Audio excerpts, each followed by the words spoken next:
So now that you're in your Meta Business Suite, you get a lot of different features and options, like dealing with content and answering people's comments and messages that they post. And there's a lot to deal with. So what you want to do actually is take advantage of how customizable this is for your needs. So what you'll do is scroll down to this edit area, and what you'll get is an option to see what you want to appear in your menu. It says you can select up to 10 tools. So maybe you'll want to see your entire business feed and monitor that in your Meta Business Suite.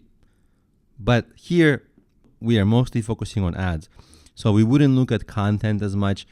We would still look at our inbox because maybe people who are going to engage with our ads are going to message us, but we wouldn't so much do the planner because that's for planning your posts.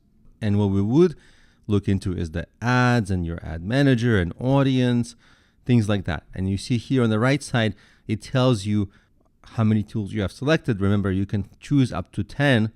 So far we have 6. And if you don't choose one, it's not like you won't have access to that. You still will. It just won't be in your immediate menu. So I'll choose my page settings. I'll choose the ad reporting and the view page to see how it appears to my audience. And I'll say save. And notice my menu here. Once I save it, it will change. So I'll say save. You see, I have all these other tools that I can look at. So if I want to access my ads in Ad Manager, I click that and it takes me to my ads manager.facebook.com from where I would manage my campaigns and all my ads for that particular account. But I'll click out of that for now. So for now, what we've done is customized your dashboard for your convenience.